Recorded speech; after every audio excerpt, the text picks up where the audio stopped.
नमस्कार दोस्तों, मैं चेतन भारद्वाज आप सभी का एक बार फिर से श्री राम आदर्श विद्यापीठ कठुआ की ऑनलाइन क्लासेज में स्वागत करता हूं।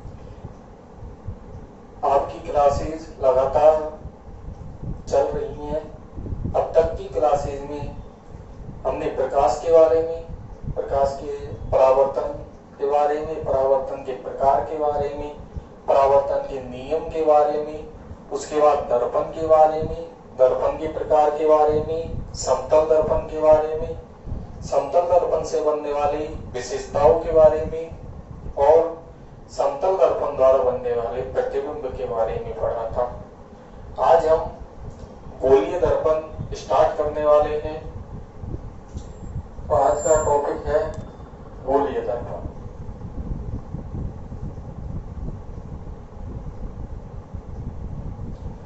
गोलीय दर्पण की परिभाषा मैं आपको पहले ही बता चुका हूं। दर्पण दो प्रकार के होते हैं, समतल दर्पण और गोलीय दर्पण। समतल दर्पण वह दर्पण जिसका परावर्तक पृष्ठ समतल हो।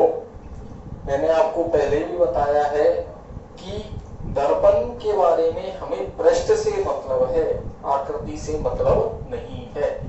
यदि पृष्ठ समतल है तो दर्पण समतल दर्पण होगा, यदि पृष्ठ गोलीय है तो दर्पण गोलीय दर्पण होगा। तो गोलीय दर्पण की परिभाषा वह दर्पण या ऐसा दर्पण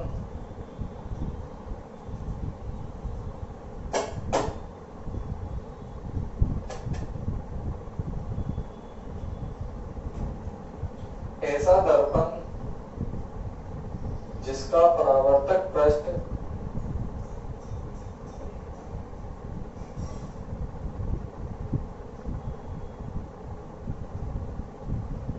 गोलीय होता है।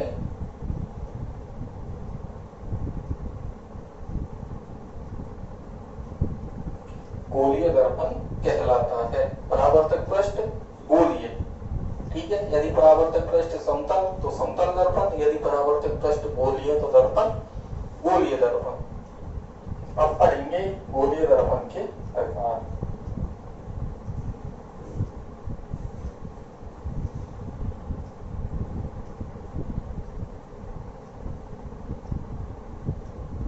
गोलीय दर्पण दो प्रकार का होता है,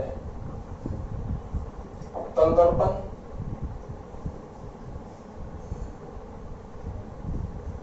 और उत्तल दर्पण।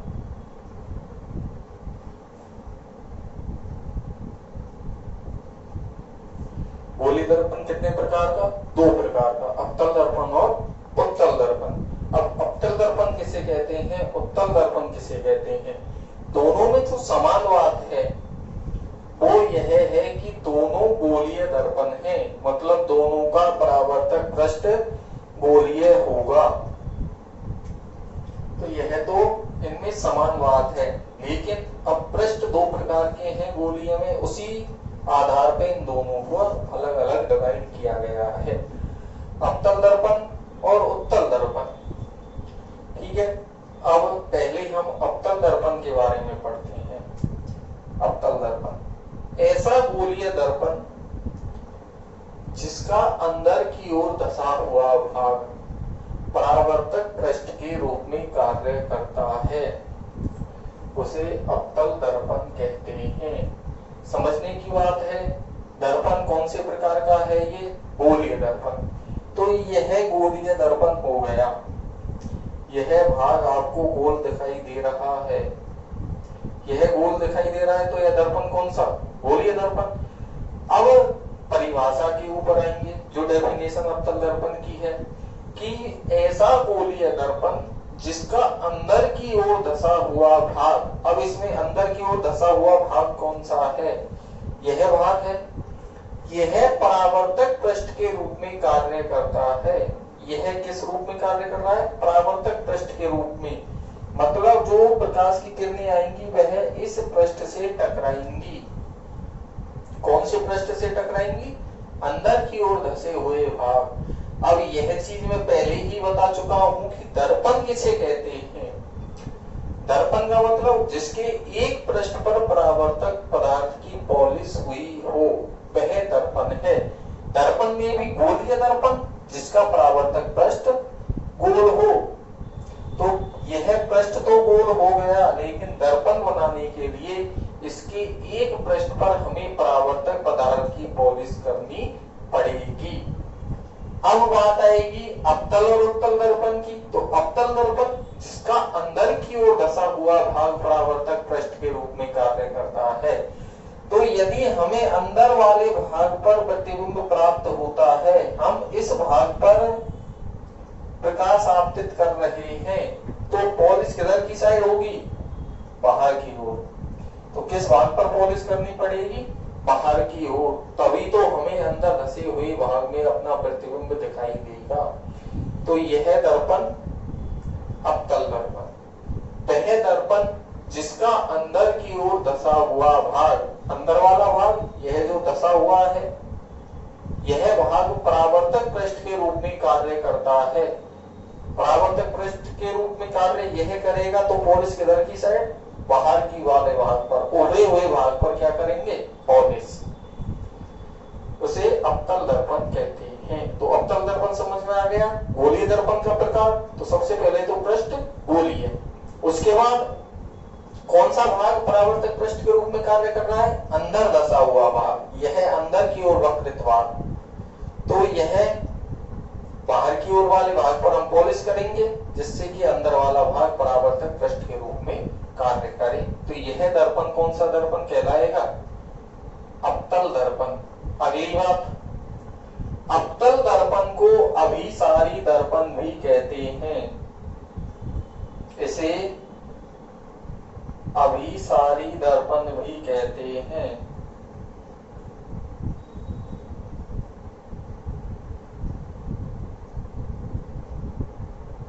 अभिसारी और अपसारी, आपकी बुक में यह सिर्फ लेंसों के लिए दिया गया है, लेकिन अवतल दर्पण को भी हम अभिसारी दर्पण कहते हैं। अब अभिसारी का मतलब क्या होता है?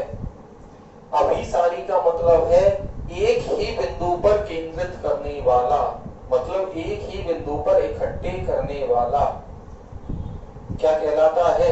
अभिसारी। अवतल दर्पण को अभिसारी दर्पण भी कहते हैं। क्यों कहते हैं?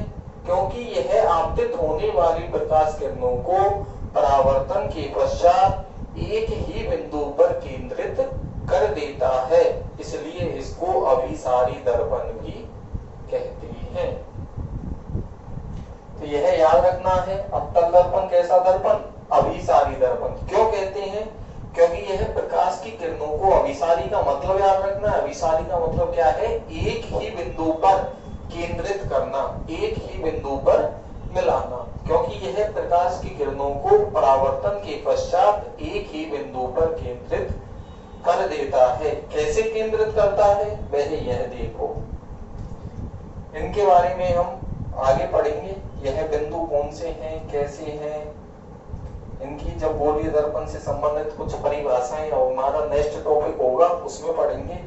लेकिन यहाँ समझने के लिए देख लो कि जैसे यह प्रकाश की किरण आई, एक यह प्रकाश की किरण आई, यह दो प्रकाश की किरण अवतल दर्पण पर आपतित हुई। अब यह पता है दर्पण है तो परावर्तन होगा, यह इनको एक ही बिंदु पर केंद्रित कर देगा। दोनों आई और एक ही बिंदु पर आकर मिल गई। तो इसने प्रकाश की किरणों को क्या किया? परावर्तन के पश्चात एक ही बिंदु पर मिला दिया, इसलिए इसको क्या कहते हैं? अभिसारी दर्पण भी कहते हैं। तो अवतल दर्पण में सबसे पहले तो याद रखना है गोलीय दर्पण है, तो पृष्ठ गोलीय होगा। कौन सा भाग? भीतरी भाग, अंदर की ओर धसा हुआ भाग परावर्तक पृष्ठ के रूप में कार्य करेगा। यदि हमें अंदर वाले भाग पर अपना प्रतिबिंब देखना है, तो यह आपको पता है जब हम दर्पण में इधर अपना प्रतिबिंब देख रहे हैं तो उसके दूसरे पृष्ठ पर पॉलिश हुई रहती है। तो यदि हमें अंदर धसे हुए भाग में अपना प्रतिबिंब देखना है तो हमें इसके पीछे वाले भाग पर परावर्तक पदार्थ की पॉलिश करनी पड़ेगी। तो यदि अंदर धसा हुआ भाग परावर्तक पृष्ठ के रूप में कार्य करता है तो उसे अवतल दर्पण कहते हैं। अवतल दर्पण को कौन सा दर्पण बोलते हैं? अभिसारी दर्पण। क्यों बोलते हैं? क्योंकि यह प्रकाश की किरणों को परावर्तन के पश्चात एक बिंदु पर मिला देता है, एक बिंदु पर फोकसित कर देता है, एक बिंदु पर इकट्ठा कर देता है। सीधी समझने की बात यह है कि अभिसारी का मतलब ही होता है कि सभी को एक जगह मिला देना।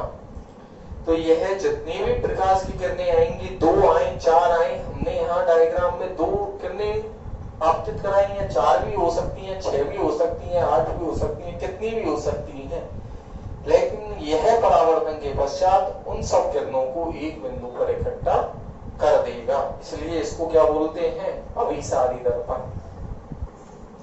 अब अभी दूसरा दर्पण है उत्तल दर्पण। कौन सा दर्पण? उत्तल दर्पण। यह भी गोलीय दर्पण, तो इसका पृष्ठ भी गोलीय होगा। अब अंदर वाला भाग किस दर्पण का परावर्तक सतह के रूप में कार्य कर रहा है? अवतल दर्पण का। तो इसके अपोजिट कौन कार्य करेगा? उत्तल दर्पण। इसका अंदर धसा हुआ भाग परावर्तक पृष्ठ के रूप में कार्य कर रहा है, तो उत्तल दर्पण का बाहर की ओर उभरा हुआ भाग परावर्तक पृष्ठ के रूप में कार्य करेगा। चलो इसको मैं ऐसे बना देता हूं। इसका कौन सा भाग? बाहर की ओर उभरा हुआ भाग। यह जो बाहर की ओर उभरा हुआ भाग है, यह परावर्तक पृष्ठ के रूप में कार्य करेगा।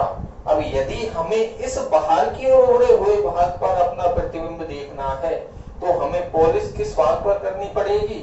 अंदर धसे हुए भाग पर। अपोजिट साइड, दूसरी साइड पॉलिश करनी होती है, तो इस भाग पे प्रतिबिंब देखना है तो पॉलिश कौन से भाग पर होगी? अंदर की ओर धसे हुए भाग पर। तो यह कौन सा दर्पण?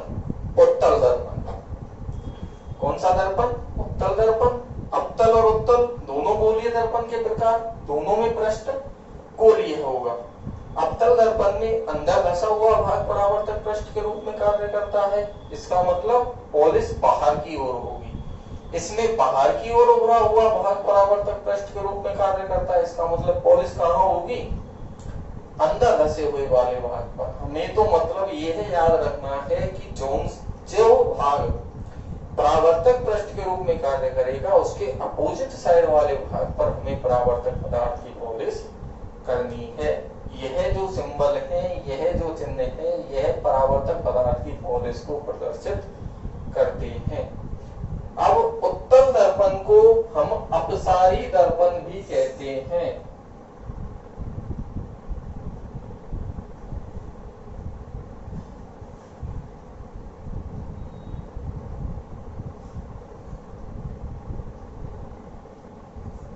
उत्तल दर्पण को अपसारी दर्पण भी कहते हैं। कौन सा दर्पण कहते हैं? अपसारी दर्पण। अपसारी का मतलब होता है फैलाना, भिन्न भिन्न दिशाओं में भेज देना। उत्तल दर्पण किस प्रकार का दर्पण? अपसारी दर्पण। यह मैं तुम्हें बता चुका हूं। अवतल दर्पण के अपोजिट कार्य कौन करेगा? उत्तल दर्पण। अवतल दर्पण में कौन सा भाग परावर्तक पृष्ठ के रूप में? अंदर धसा हुआ। उत्तल दर्पण में कौन सा भाग परावर्तक पृष्ठ के रूप में? बाहर की ओर उभरा हुआ भाग। उसके बाद अवतल दर्पण को क्या कहते हैं? अभिसारी। क्यों कहते हैं? क्योंकि एक बिंदु पर फोकसित कर देता है। उत्तल दर्पण को कौन सा दर्पण? अपसारी। क्यों कहते हैं? यह एक बिंदु पर फोकसित कर रहा है, एक बिंदु पर इकट्ठा कर रहा है, तो यह भिन्न भिन्न दिशाओं में फैला देगा, अपोजिट कार्य करेगा। यह इकट्ठा कर रहा है तो यह इसके अपोजिट अलग अलग दिशाओं में फैला देगा। कैसे?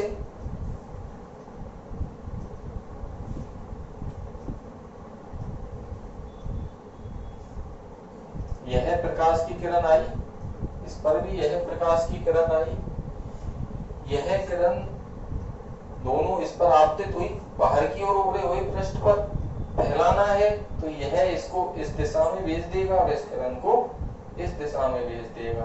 इस प्रकार यह प्रकाश की किरणों को अलग अलग दिशाओं में फैला देगा, इसलिए इसको क्या बोलते हैं? अपसारी दर्पण। तो गोलीय दर्पण ऐसा दर्पण जिसका परावर्तक पृष्ठ गोलीय होता है। गोलीय दर्पण दो प्रकार के होते हैं, अवतल दर्पण और उत्तल दर्पण। अवतल दर्पण जिसका अंदर धंसा हुआ भाग परावर्तक पृष्ठ के रूप में कार्य करे। तो अंदर धंसा हुआ भाग परावर्तक पृष्ठ के रूप में कार्य करेगा तो पॉलिश कौन से भाग पर, बाहर की ओर उभरे हुए भाग पर। उत्तल दर्पण जिसका बाहर की ओर उभरा हुआ भाग परावर्तक पृष्ठ के रूप में कार्य करे, अवतल के अपोजिट। तो पॉलिश किधर, अंदर वाले भाग पर। इसको क्या बोलते हैं, अभिसारी दर्पण। क्यों बोलते हैं, क्योंकि प्रकाश की किरणों को परावर्तन के पश्चात एक बिंदु पर मिला देता है। उत्तल दर्पण को क्या बोलते हैं, अपसारी दर्पण। क्यों बोलते हैं, क्योंकि प्रकाश की किरणों को परावर्तन के पश्चात अलग अलग दिशाओं में फैला देता है। अब इसके बाद कंफ्यूजन स्टार्ट होता है। कई बार क्वेश्चन आ जाता है कि किस दर्पण को अभिसारी दर्पण कहते हैं। तो बच्चे यहाँ कंफ्यूज होते हैं कि अवतल दर्पण आ गया, यह अभिसारी है, अपसारी है। जब सेम शब्द काम में आते हैं, अभिसारी, अपसारी, अवतल, उत्तल, तो कंफ्यूजन होता है कौन सा अपसारी है, कौन सा अभिसारी है, अवतल अपसारी है, अवतल अभिसारी है। तो देखो यहाँ एक छोटी सी ट्रिक है जो आपको यह याद करने में मदद करेगी कि कौन सा दर्पण अभिसारी और कौन सा दर्पण अपसारी। आप सिर्फ यही वर्ड याद रखो, अभिसारी। इससे आपको अभिसारी अपसारी याद रखने में भी सहायता मिलेगी और यह भी मदद मिलेगी कि कौन से दर्पण का कौन सा पृष्ठ परावर्तक पदार्थ के रूप में कार्य करता है। तो देखो अभिसारी एक वर्ड है हमारे सामने, इसमें ऐसे बना अवतल, ऐसे क्या बना अवतल, ऐसे उत्तल नहीं बनता। उत्तल किससे बनता, ऊ से। यहाँ कौन सा शब्द है हमारे पास, ऐसे क्या बना अवतल। भीते भीतरी, भी से क्या बनेगा भीतरी। और अभिसारी पूरा याद रखना है, ऐसे अवतल, भीते, भी से भीतरी और अभिसारी। अवतल दर्पण का कौन सा पृष्ठ परावर्तक सतह के रूप में कार्य करेगा, भीतरी पृष्ठ, अंदर की ओर दर्शा हुआ पृष्ठ। तो यदि कभी कंफ्यूजन हो कि अवतल दर्पण की परिभाषा पूछे और यह कंफ्यूजन हो जाए कि भीतरी पृष्ठ परावर्तक पदार्थ के रूप में कार्य करेगा या बाहर वाला पृष्ठ, तो यह शब्द याद रख लाना है, अभिसारी, ऐसे अवतल, भीते, भी से भीतरी। अवतल दर्पण का भीतरी पृष्ठ परावर्तक सतह के रूप में कार्य करेगा। और अवतल दर्पण को ही कौन सा दर्पण बोलते हैं, अभिसारी दर्पण। अवतल दर्पण को ही क्या बोलते हैं, अभिसारी दर्पण। तो यहाँ हमें परिभाषा याद रखने में भी सहायता हो गई, यह भी कंफ्यूजन खत्म कि कौन से दर्पण का, अवतल दर्पण का यदि भीतरी पृष्ठ परावर्तक सतह के रूप में कार्य कर रहा है तो इसके अपोजिट कार्य कौन करता है, उत्तल दर्पण। तो अवतल दर्पण का भीतरी पृष्ठ, तो उत्तल दर्पण का बाहरी पृष्ठ परावर्तक पृष्ठ के रूप में। अवतल दर्पण को क्या बोलते हैं, अभिसारी दर्पण। तो पक्की बात है इसके अपोजिट उत्तल दर्पण को क्या बोलेंगे, अपसारी दर्पण। तो यह गोलीय दर्पण के प्रकार हुए, दो प्रकार, अवतल, उत्तल। अवतल का भीतरी पृष्ठ सभी किरणों को एक बिंदु पर फोकसित करेगा, इसलिए अभिसारी दर्पण। उत्तल का बाहरी पृष्ठ सभी किरणों को अलग अलग दिशाओं में फैला देगा, विस्तृत कर देगा, इसलिए अपसारी दर्पण। याद रखने के लिए, कल को कंफ्यूजन नहीं हो, हम शब्द याद रखेंगे, अभिसारी, ऐसे अवतल, भी से भीतरी। उत्तल दर्पण का भीतरी पृष्ठ परावर्तक सतह के रूप में, तो उत्तल दर्पण का इसके अपोजिट बाहरी पृष्ठ। अवतल दर्पण को ही अभिसारी दर्पण कहते हैं। यदि अवतल को अभिसारी कहेंगे तो उत्तल को अपसारी दर्पण। यहाँ तक हम इस क्लास में पढ़ेंगे। इससे अगली क्लास में हम गोलीय दर्पण से संबंधित कुछ परिभाषाओं को पढ़ेंगे। आप हमसे लगातार जुड़े रहें, आपके लिए लगातार नई नई वीडियो आती रहेंगी। धन्यवाद।